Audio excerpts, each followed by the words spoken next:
And let me see if it'll do it. It should. Cue the intro. Wow. It actually did it. That's awesome. Let me wait for me to come up here. There we go. Monitoring the stream.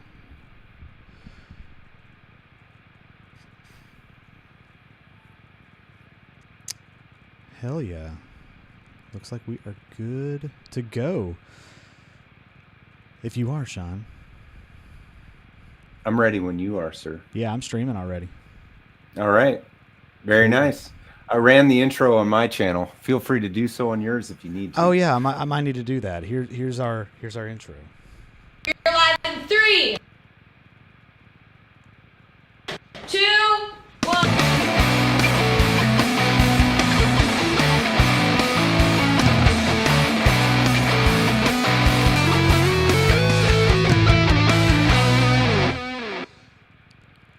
Sounded like it was kind of choppy on my end, but that's okay.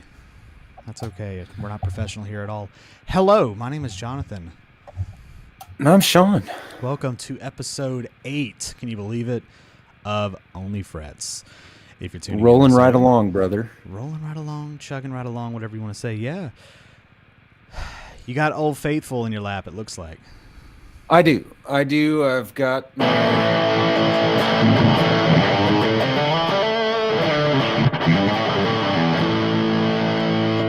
78 Les Paul Deluxe, and it's plugged into my my new Donner board, courtesy of Electric Flamingo, running through the Pocket Master. And on Friday night on my live stream, we could go through the whole rig, but I did just drop a video yesterday morning that kind of shows the build and all that stuff. So sweet.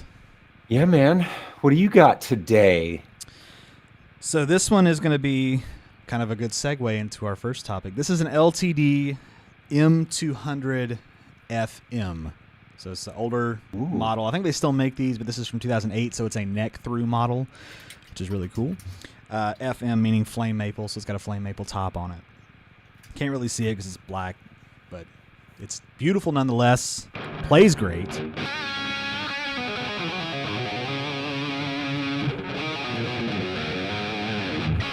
Just some crappy playing as always, but yeah, it plays great, neck through, so there's no like bolt on the heel down there, nice and smooth. Nice. And kind of going into our first topic, I got this bad boy on a trade, and that was a positive experience with selling gear privately versus selling in a shop, which is kind of what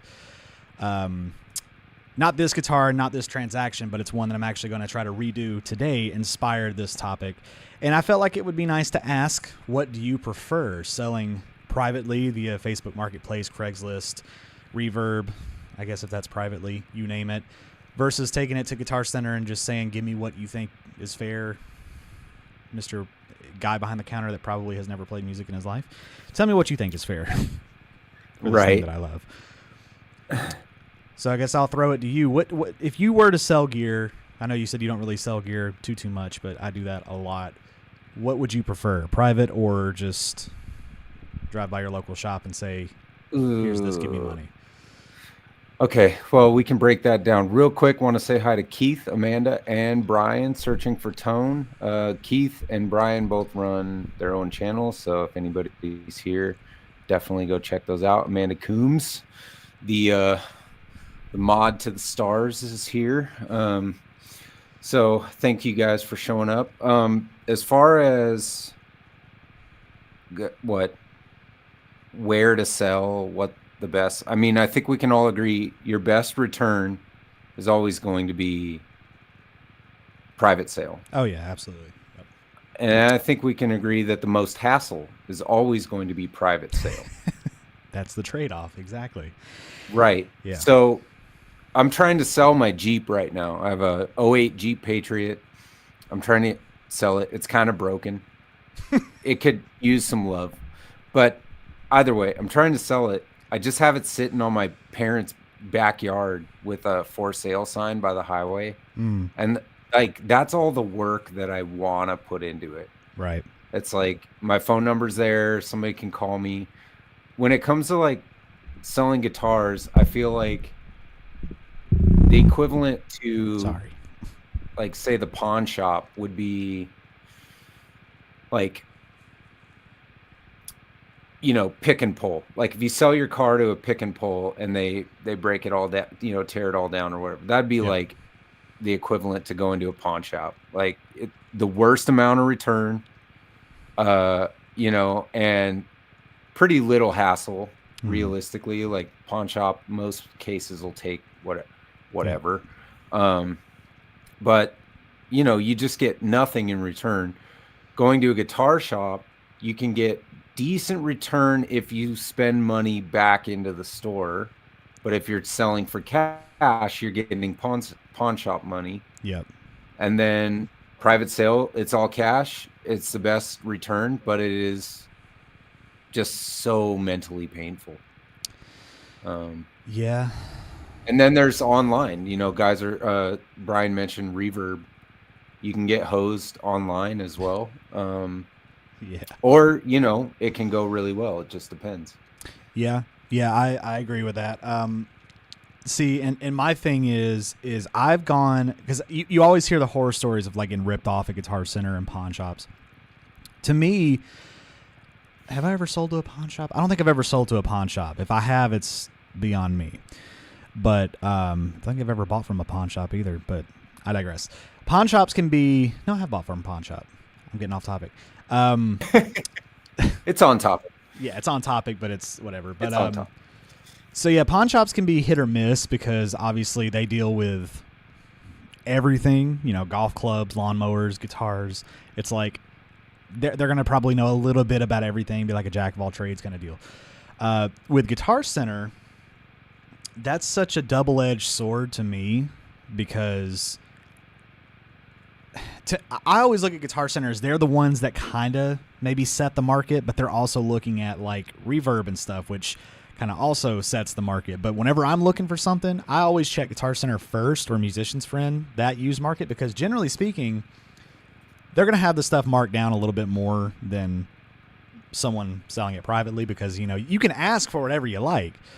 But to me, it's like, am I making sense? Kind of. I feel like I'm on a tangent. Yeah. It's when you're shopping around, I always tend to start with Guitar Center or go based on like what they're selling it for versus what I'll ask for it. Because I feel like if Guitar Center is going to sell this for $200, like maybe I can sell it for like maybe $200, maybe $220, and then you can kind of gauge, or like I'll take $180 for, or whatever. It's an easier way to negotiate because then people can't say, well, I can go to Guitar Center and get this. It's like, yeah, but I'm offering it here. You know what I'm saying? So you have that little bit of a negotiation kind of tool under your belt. But the one thing that I like, obviously, with Guitar Center is 9 times out of 10, if you got something that they see value in, which is hard to say because I've seen some absolute junk on there. I'm like, why did you buy that? But if you have something of value, you can most times take it in there. They'll look at it, give you an amount, and you walk out happy. If you just need the money. Selling privately, as what happened with me recently, it doesn't happen a lot, but it does happen, is you'll get somebody message you and you'll talk to them like, oh yeah, this is cool, blah, blah, blah, blah. You drive all the way to meet them, and then as you're pulling into wherever you're going to meet, they say, oh, by the way, I have something that I forgot I have to do in like 10 minutes, so can you do tomorrow? And I'm like, I'm here. You didn't tell me this 20 minutes ago before I got in the car and drove out here? So you get, flaked on or whatever. I'm hopefully going to go round 2 today and meet this guy and sell what I'm trying to sell shortly after this live stream, maybe. Who knows? So we'll see if I get flaked again. But take your taser with you. Yeah, I know it. Always meet in a public place, too. I'm meeting in a Quick Trip. That's right. No, I bought and sold on Craigslist before, and I will say like 90% of the experiences have been fine. I mean, it's always a little weird and awkward, but for the most part, it's gone really well. And And I've had really good experiences buying online, but I'm not much of a seller. Like you mentioned, you haven't really bought or sold too much at pawn shops. I've basically given my age and what year it was when I was 20.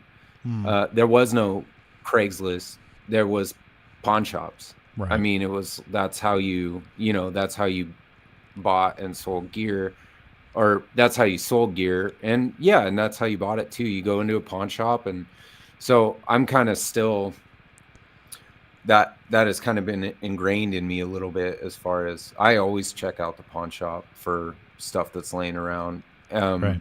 But I don't sell gear anymore. And that was a point Keith just made. My rule: never sell gear ever. I just get the things I know I will use and need, and don't bother with the stuff that won't work out. However, others, especially with gear channels, can't do that. So he understands where you're coming from. Yep. And that's a good thing. I don't really get rid of stuff, but if I did, I don't also live near a Guitar Center. So there's like a pawn shop within driving distance of my house. And then if I want to hit a Guitar Center, it's an hour drive, which is fine. But I haven't had that great of experience going into Guitar Center, but I'm also like more seasoned as far as what to expect from them. I basically, if I go in there and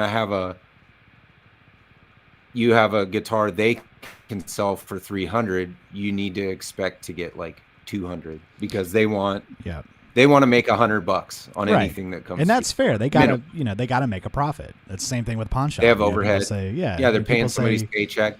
Right. And people sit and say the same thing about pawn shops. Oh, they'll rip you off. Don't take them there. It's like, my general rule, because this is just how it works too, for anybody that's curious.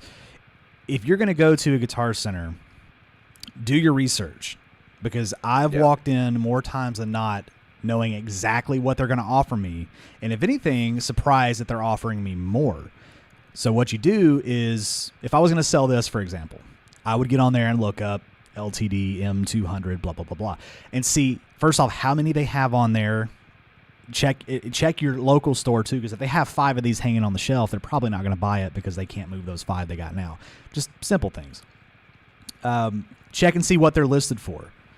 If they have this listed for, $100, let's just say, for easy math, you can expect to get at least 60%, or I would say at max 60% of what they're listing it for. So if they have these regularly on there for $100, you can walk in there knowing that the most you're probably going to get is $60. Yeah. That's if they have none of them on the If they have none of them on the, now if they have like 1 or 2, okay, but or if they have like a huge used section and stuff's not moved. Like if I walk into my local Guitar Center, which I say local, but it's like it's about 35, 40 minutes away, something like that. Sure. If I were to go in there once a month and I see like the same shit on the wall, like, don't go sell more stuff then, because they got to move that stuff and they're probably not going to take what you have. Fortunately, I've not really run into that problem. They seem to have a pretty good rotating stock. So I think I've only ever been turned down from selling something twice. Yeah. Because one time I was trying to sell a 412 and nobody will buy a 412. Nobody buys 412 cabinets anymore. Yeah, it's not the moment for the 412 right now. Right. The one thing I will say though is they're very fair on their trade. Mm-hmm.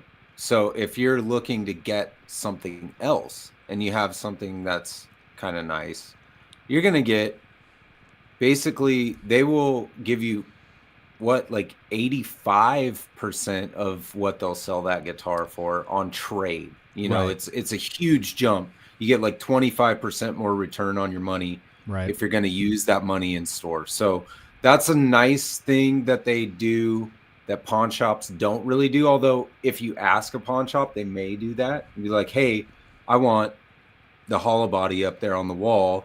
What do you give me for this Strat in trade? And a lot of pawn shops will work with you in that way too. But there was a music store in Portland, Oregon, right just around the block from my house where I used to live, the rental I was in when I was like 23. And I used to go there. It was called Trade Up Music.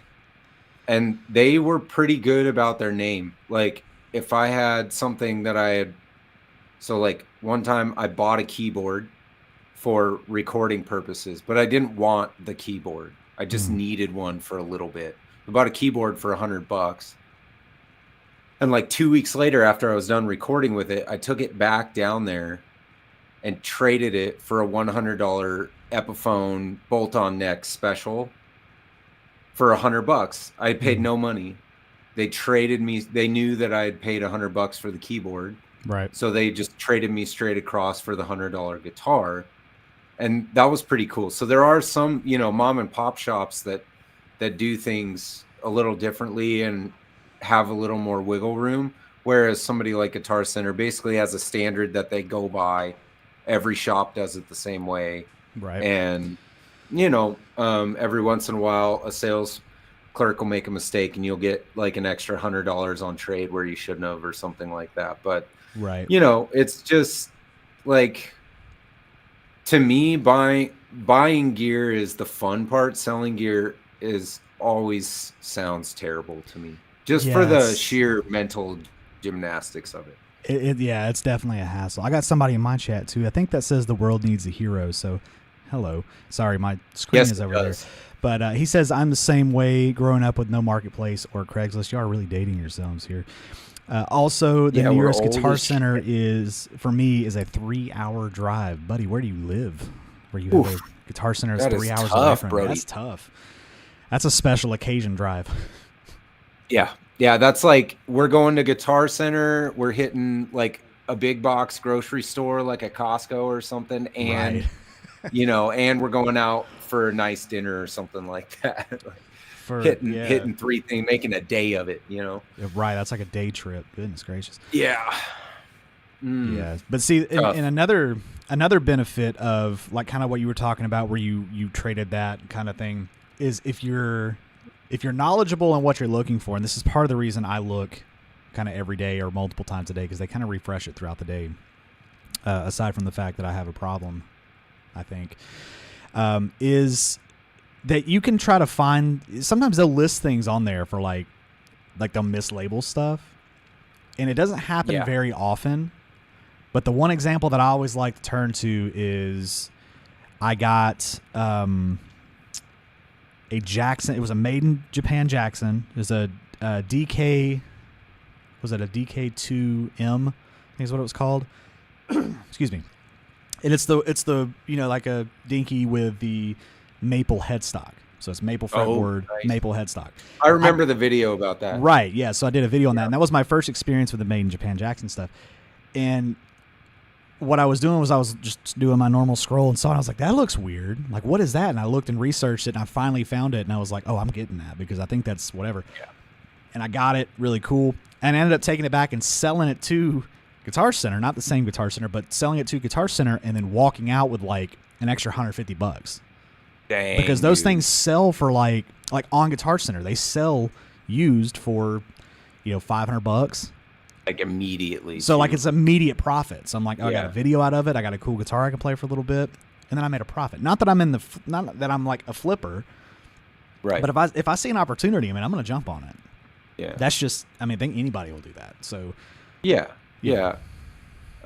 Quick shout out, Jimmy Bitter is or was in the chat. Jimmy Biter, sorry.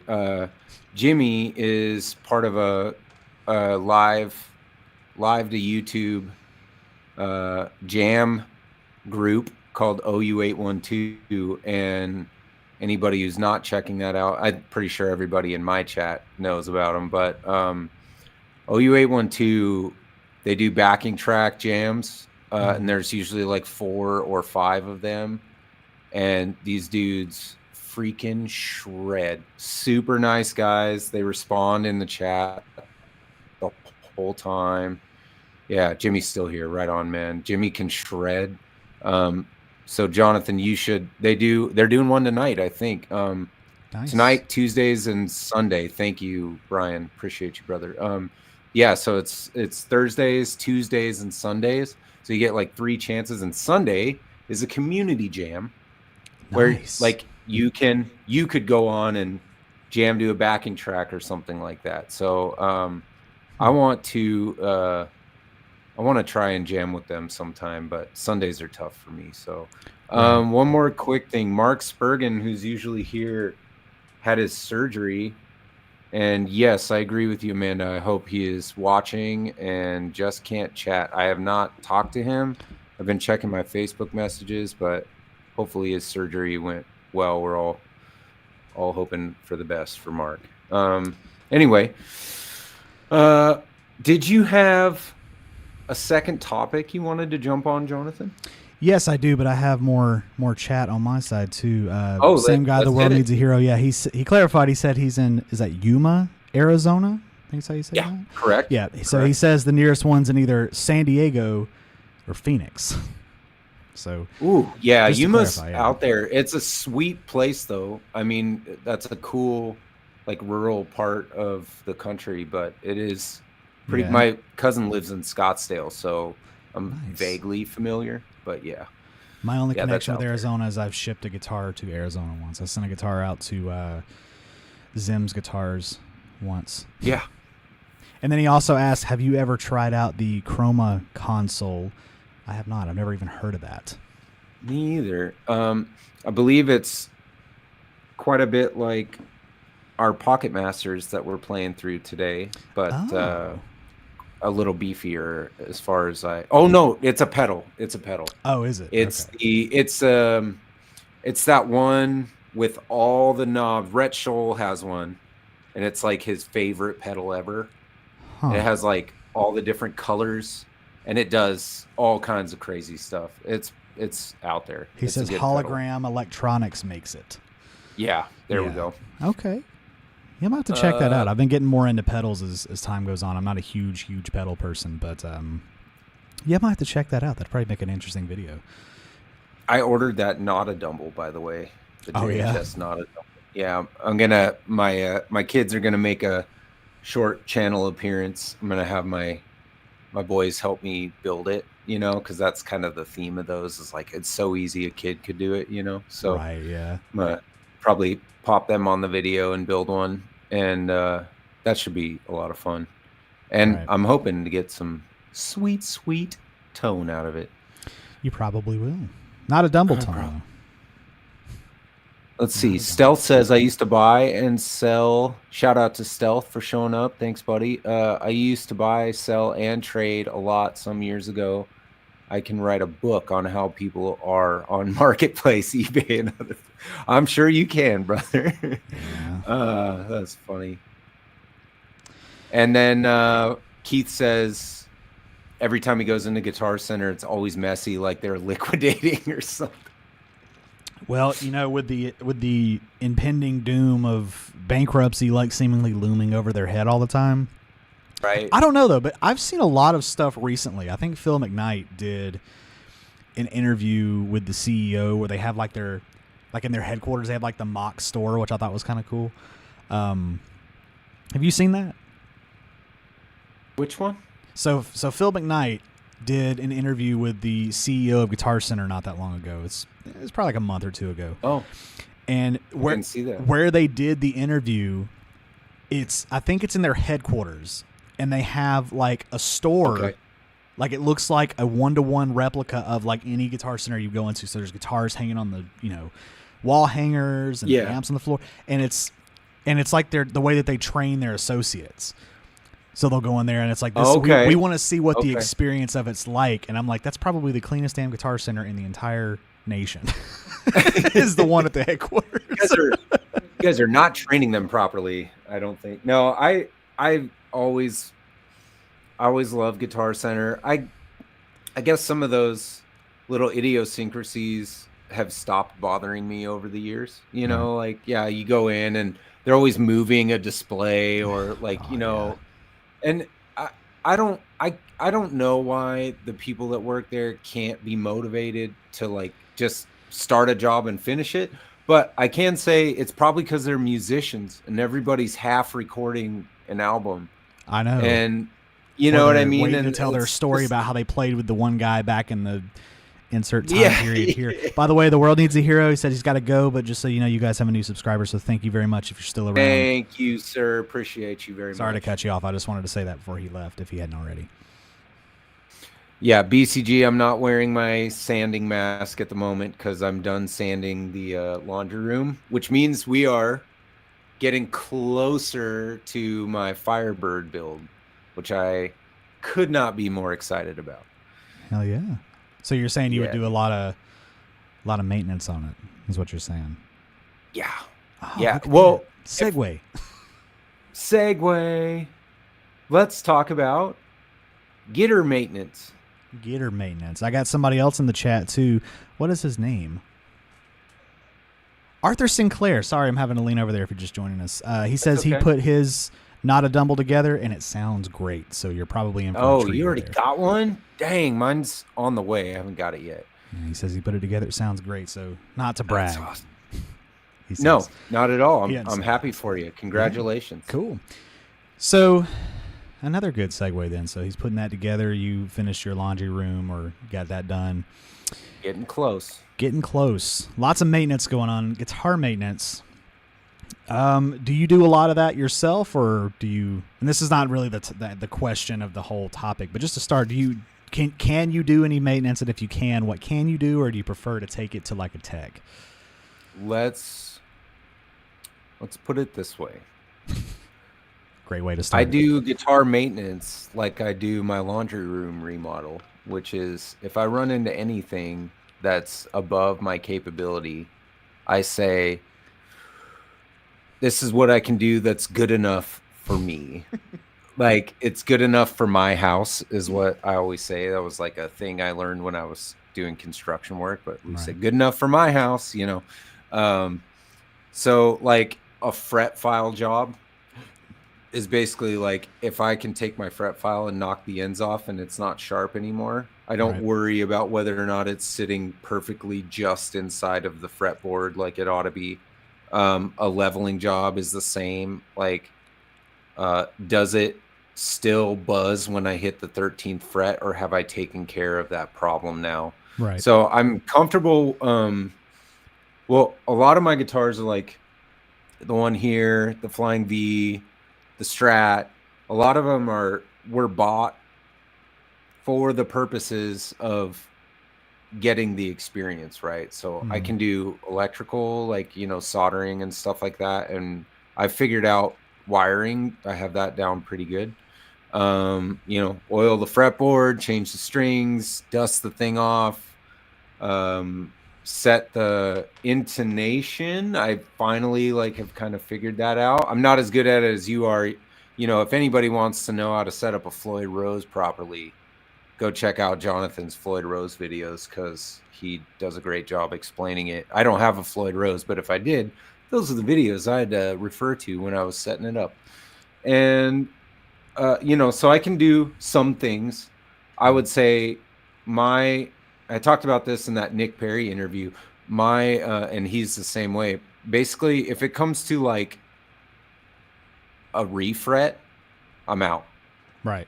But 100% agree. Anything up to a refret, even a snapped headstock repair, to a degree, my woodworking skills from construction and doing finish work and stuff like that, and I know how to use tools, so like power tools and hand tools. So like my kid's headstock on his power players broke, and it was one of those breaks where everything could go right back together. There was like, you know, no big chunks of wood missing or anything. Yep. So I knew from watching headstock videos that I could, you know, shout out T Woodford. I knew that it could just go back together with a clamp. So I did that and it works perfectly. So certain things when it comes to working with wood, I'm good with, but a refret, I'm out. What about you, sir?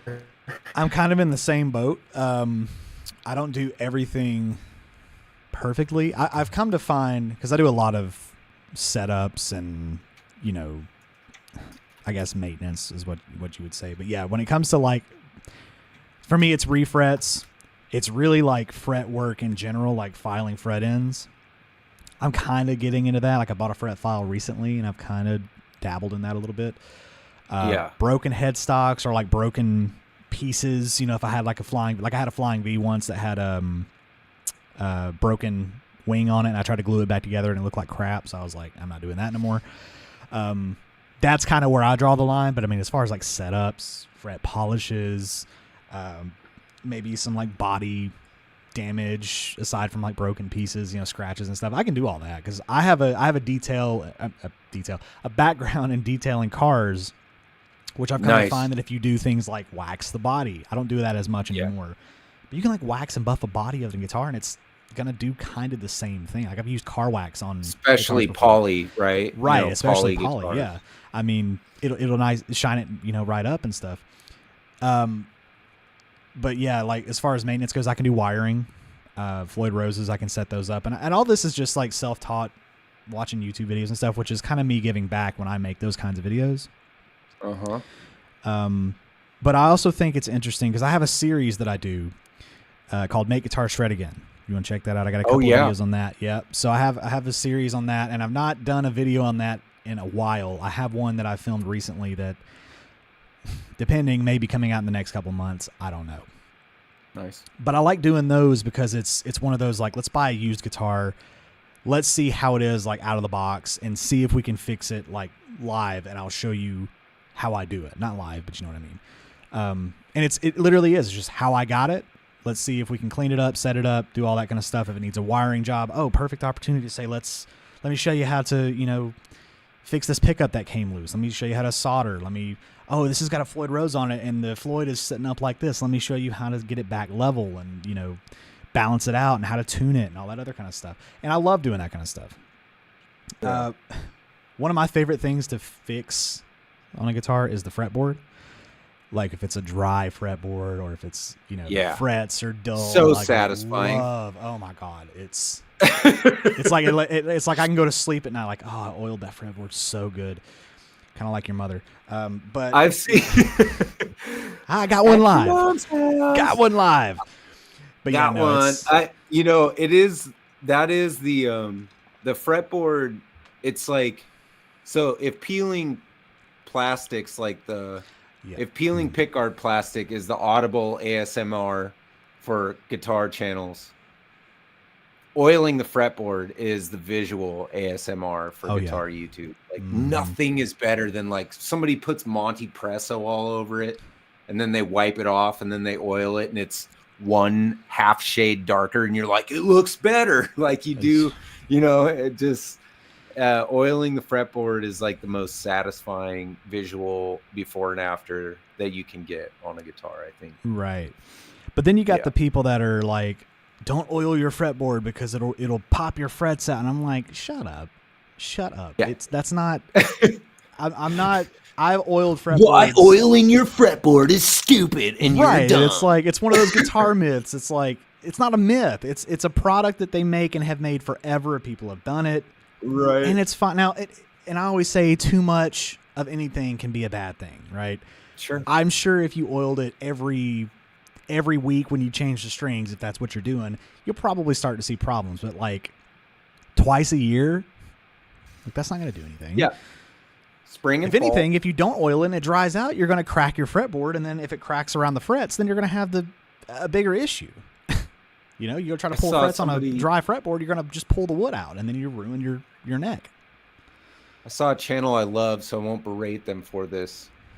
Dylan Talks Tone. Oh, Jesus Christ. Don't. I love Dylan. I love Dylan. Guy. I don't like that guy at all. I will say he's mostly like a love or hate type of YouTube personality. Yeah. But I kind of love Dylan because he's straight up about his opinion. And he is very honest that it's just his opinion. Yeah. And he, you know, he feels like he's right. And that's okay. And he doesn't, I don't think he tries to make people feel bad. Like if you want to disagree with him, he'll have the conversation with you and all that stuff. So I like him because he doesn't shy away from the conflict.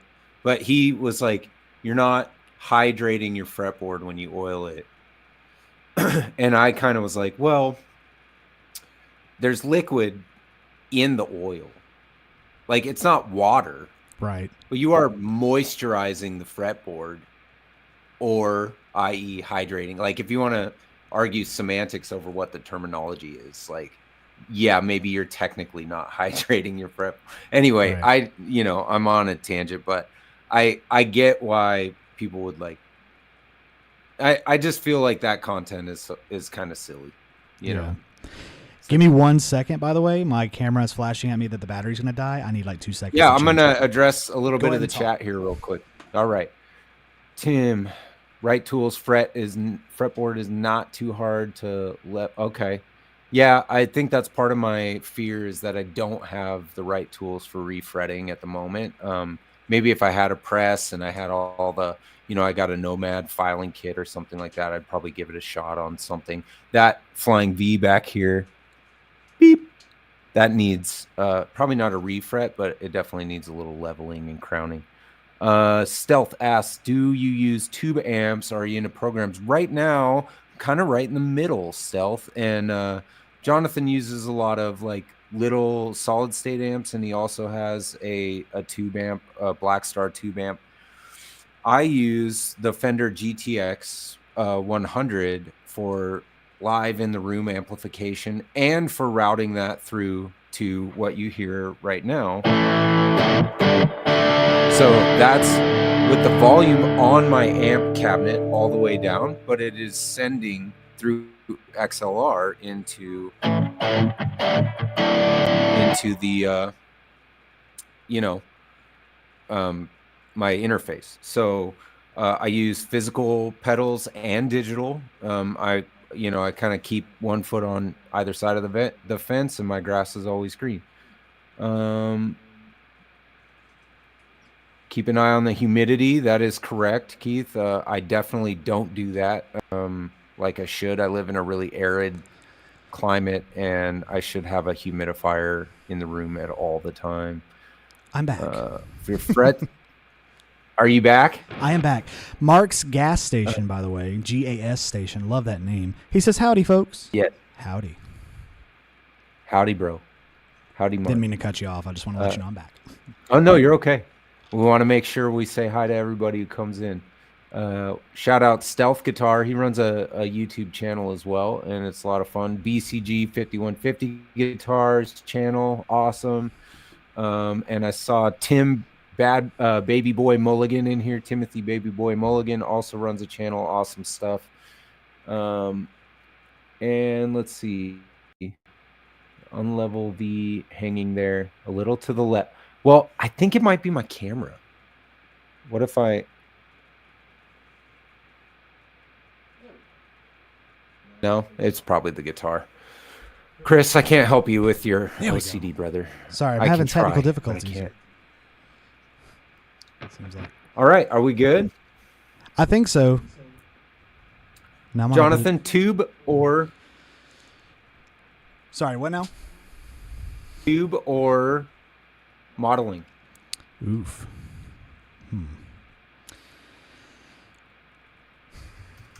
That's a good question. Now, I've never been a huge tube snob. I like modeling just because it gets the job done. Yeah. I mean, tubes obviously sound great in their own right. I love my Black Star, like you said. I have the HT5. But modeling, you don't have to replace tubes at some point. Like, I've got to replace the tubes in my HT5, and it's... I don't want to do it. I've never replaced tubes before, so I'm a little scared to do it, but it's one of those things that I just got to jump in and do at some point. Yeah. I've done it a couple of times. It's not too bad. But I get what you're saying. I mean, frankly, the life cycle of a tube amp, like the lifespan of a tube amp, because of the tubes, because capacitors can be replaced, because that product I can get behind as far as like sustainability is concerned. Like, I love a good tube amp because it can be fixed, because it's made like an old television at your grandma's house that can be fixed if it breaks, I mean, whatever it sounds like, it will always sound like, and you can change the speakers if you want, all that stuff, but it's going to sound like it sounds.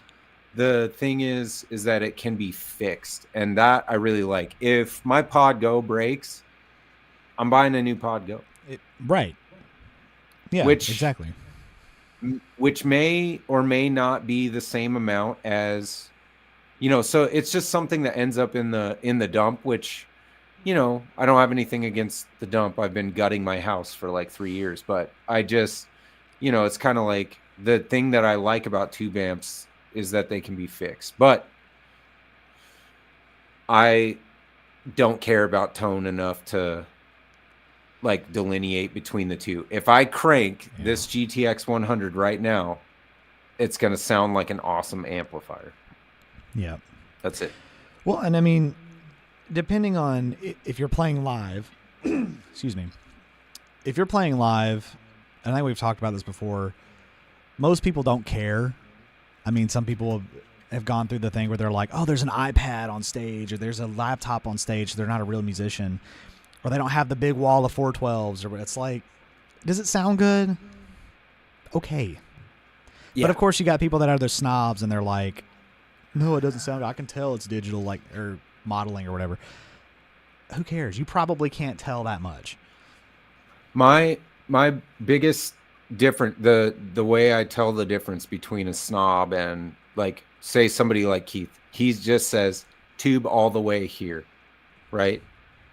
He's not saying, and you're not saying, and I'm not saying, we're all sitting around saying what we use. We're displaying our facts. Like, this is what we use, this is why we like them, right? He's not saying, well, modelers are trash and everybody that uses them are trash. Like, that's where you can, you could definitely tell, like, who's a snob about it and who just likes what they like. And I think liking what you like is good. And it's variety is the spice of life. It's the reason why we have so many options these days. It's the reason why I'm using a modeling amp with a modeler into it. You know what I mean? Like, it's awesome. There's so many, and like the amp is not making noise, but my computer is, because it's awesome, because people want options. So I think it's good to like what you like, mic up your amp, send it through your, whatever you want to do, get your tone, whatever that is. And, I don't think anybody's against anything around here for sure. I think if somebody sent you an awesome tube amp, you'd probably love it and play it for absolutely years and years. Yeah, I would be extremely grateful if somebody sent me a big, nice tube amp. Maybe down the road, who knows? But yeah, I mean, something shout out Fender, right? Something like this, to get the same kind of results that we get with playing guitar on this, we would have to mic up all this stuff, get all that stuff going. But I mean, with just like the Pocket Master, it's plug and play, and it sounds good. Yeah, I mean, you can't really debate that doesn't sound good. I forgot I'm not in a drop tuning, sorry. But regardless, you can, I mean, it's got its benefits both ways. Tubes, obviously, crank a tube amp, there's nothing that sounds like it. I'm not going to sit and say that it's, not a bad thing. It's its own thing. Yeah, but then when you can do the same thing with like an Axe Effects or a Kemper, and it sound pretty close, like almost indistinguishable, it's like, then at that point, it's kind of like, what are we arguing about? Right. It's like, you like that, cool, use it. And then, like, I like this, so I'm going to use it. And nobody's hurt. Like, my decision to use a modeling amp does not affect Keith's decision to use only tube amps. Right. And as long as everybody understands that, there's no online debate.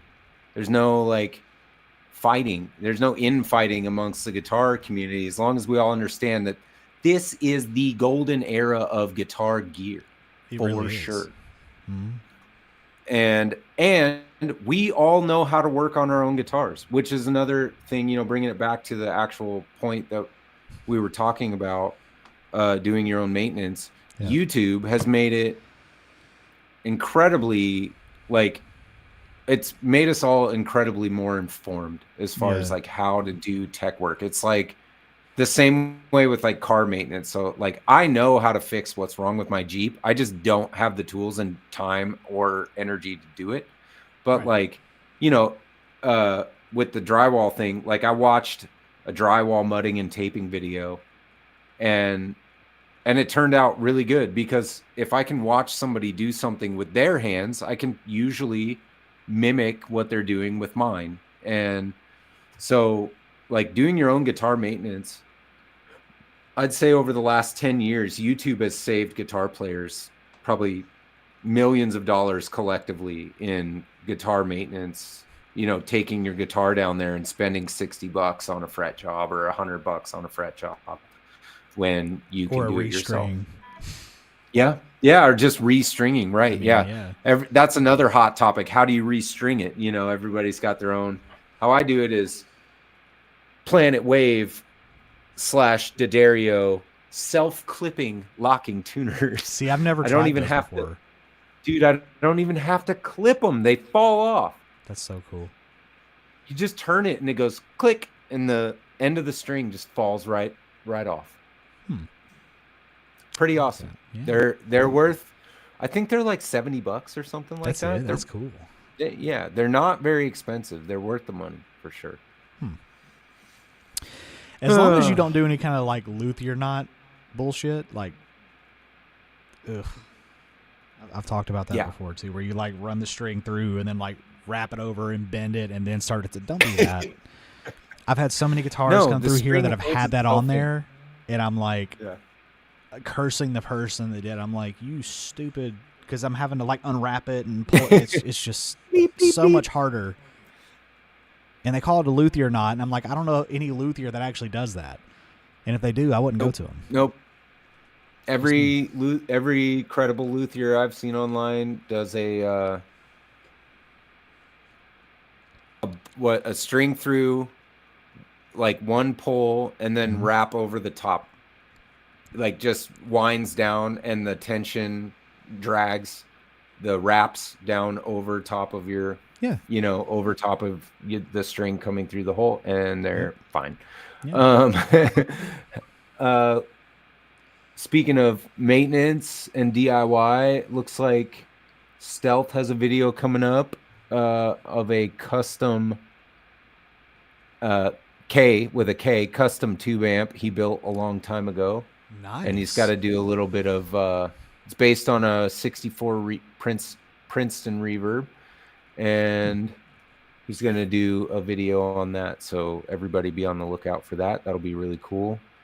Let's see. You know what I hate is the coiled punk rock coiled strings at the end. Like, I don't have time to clip my strings, so I just coil them in circles. The Tom and Morello. Then it, ding ding ding ding ding ding ding. Oh, well, Tom Morello does he just leaves the string ends like flailing everywhere. You're talking about where they like coil them at the end and they're giant circles. Oh my god! Either way, clip the string. Right? Yeah. I mean, that's my hot take. Clip your strings off, folks. It's worth it. Jonathan, what do you got coming up, brother? You just dropped a video today. It's really good. Everybody should go watch it. Little Sonic cake action. Really funny. I literally almost spit coffee out. There's one joke in there, and everybody will know what it is when they go watch it. But I just like freaking, my wife's like, "Are you all right?" It was funny. It was really funny. So now I was not expecting that at all. Well, thank you very much. I appreciate it. Yeah. So the Sonic cake, they made a guitar, believe it or not. Yeah. So the same people that made the Pocket Master made a guitar. It's really, really good. You should go check that out. What else do I got? I'm checking my channel right now. You did one yesterday too, right? Oh, I know what we should shout out. Everybody go over to the YouTube channel Chug Nerd. Absolutely. Actually, I'm going to link it in the chat for me. But DJ over at Chug Nerd finally got his Dude Alert pedal that I sent over his way. and he did a little unboxing and short demo, and then there's going to be a broader demo video of that. So he's actually going to do 2 videos with it. Let me copy this link and drop it in right here. Anyway, what do you got coming up there, Jonathan? So now that I got this pulled up, so I'm doing a remake of a video that I did a while back about the Ghetto pedal board, because I did not do a very good job on that. And the snap one, the one with the clips? Yeah. So it's a weird situation, because the company reached out to me and they're like, hey, would you kind of redo it, because you didn't really get the point of it? And I went back and I'm like, you know what, that's fair, because I thought at first I really didn't do that good of a job. So that'll be coming up soon, where I can show everybody how to actually use it. I have a bass that was sent to me recently, right here, as a matter of fact, and it's by my new friends over at Stritch. If you watch my Stritch video, coming up. Yeah, they really are. They're just, and if you don't know who Stritch are, they're a brand on Amazon. That's where I've found them, or they found me, I guess, from Amazon. And I was like genuinely impressed with the guitar that they sent me. It's just like a Strat copy, but oh my God, it's so pretty. It plays really well out of the box, and the bass is no different. I mean, it looks really cool. It plays great out of the box, and it sounds really good. No setup on this thing at all. I tuned it up, and it was good to go. Stritch has the big pedal board. Brian at Searching for Tone has done a couple of Stritch videos, I believe. And they have he's done at least 2 pedal board videos, where he had one and then he got the big one, which is like a 28 by 16 or something. It's huge, and that's the one I want for my big board. That'll fit my Podgo and fit everything. My GTX 100 foot switch.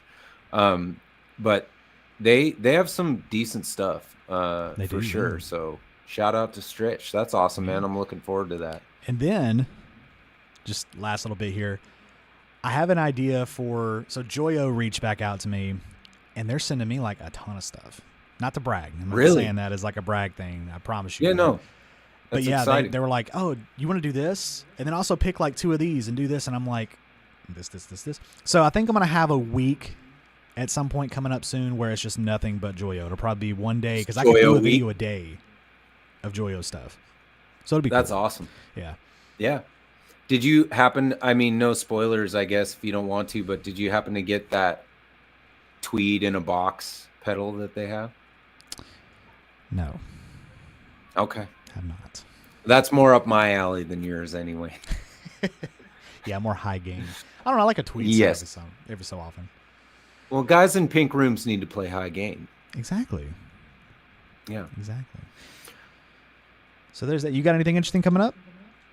Yes, I am going to, next week, I'm going to try and put out a video of a sort of, I've been talking about it for a while, but I did the Robert Baker 80s Licks course, and I've been talking with him a little bit via Instagram, and he actually, super cool move on his part, reached out and was like, hey, I saw a comment where you finished the 80s course.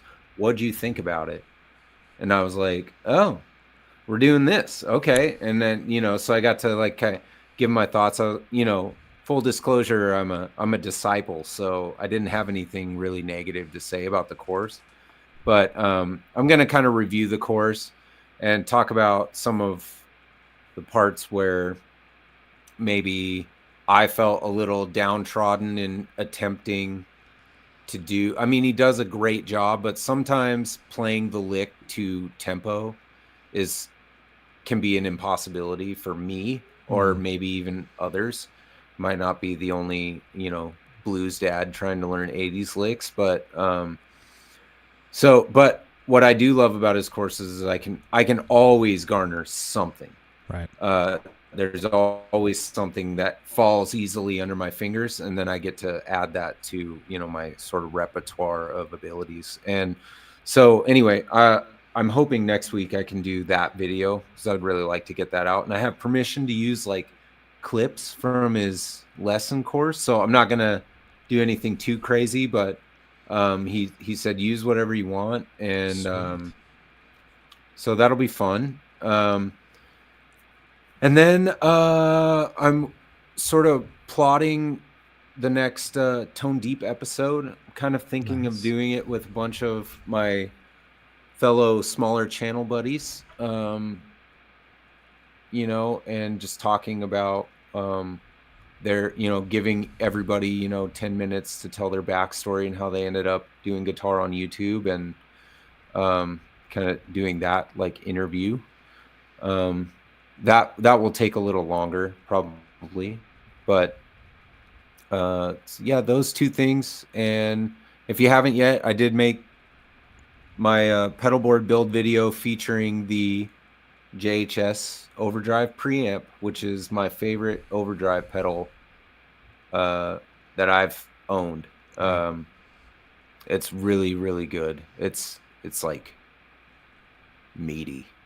Nice. It's how a tube screamer is like thin. Yeah. It like cuts all your bass. Mm-hmm. So it's just like really mid-rangey or high top end. But and then like the Klon is like all mid-range and gain. And then this overdrive preamp or a DOD is like, it doesn't cut the bass like that. And I really like it for that reason. So yeah. Cool. Anyway, I have another. That's what's going on. Oh, I'm sorry. I was gonna say I have another chat here. It says late on the previous topic, but I had a great experience picking up a '95 made in Japan Jackson Rhodes Standard recently on Facebook Marketplace. Now, who could have ever initiated that transaction? It's RG Shredder over there. It's a new friend of mine that I made, selling him a '95 made in Japan Jackson Rhodes Standard recently. Hey, buddy. Nice. How you doing? What up, RG? Yeah, give RG Shredder some love. He said he wanted to start a YouTube channel at some point, like start putting videos out and stuff. So y'all go build him up. Do it. I will. He's a great guy. I will. Hold on. Let's just find it right here. RG Shredder. RG. I happen to hang out with literally the coolest group of guitar YouTubers known to man. So one thing I've noticed, Jonathan and Stealth and Keith and BCG and all these guys and Ted, and it's like everybody is really supportive. Everybody wants you to do good. I'm having trouble finding his channel at the moment. So we'll get the link. Maybe next week we'll drop him in there and make sure that we give him a little bit of love. Be prepared, man. You're going to have some new subscribers coming your way, and they want some content. He says he's loving the Jackson, which is good to hear. And nice. Nothing up yet, but you better get to planning, because we're going to try to send some friends your way. Yeah, man. Make them bids, dude. Yeah. Nobody cares, okay? We all just, like, we care that you do it. We don't care what it looks like. Like, it's just make it. Exactly. We're only here for a short amount of time. You might as well have some fun and have some friends along the way. So. Exactly. All right, bro. Well, I think that's going to do it. I think it's getting to be about that time. I don't have a watch on. Yes, What sir. am I doing? It is. It's a freckle past the hair over here. Freckle past the hair is what they always say, yeah. Yep. Well, last little chord from my Pocket Master dies. I guess.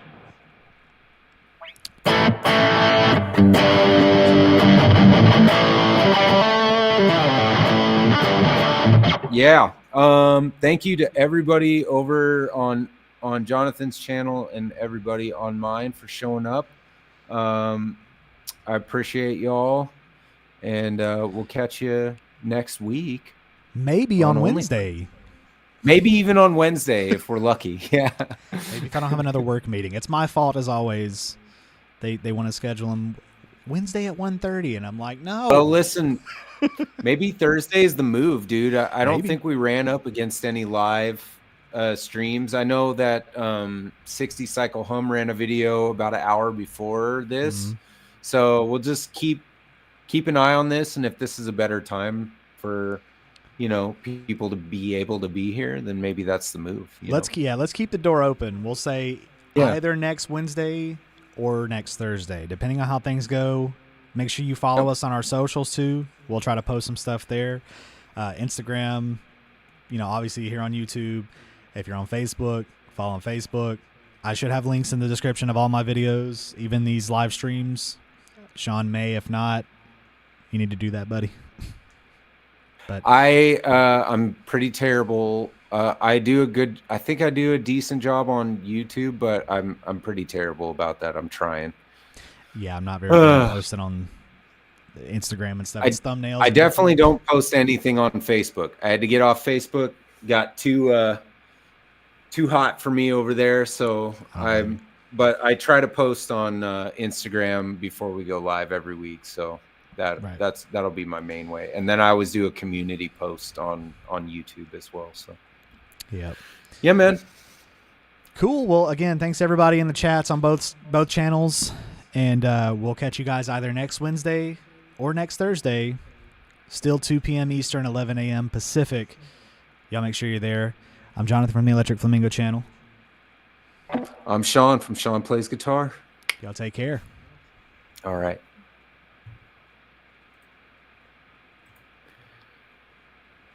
Sweet.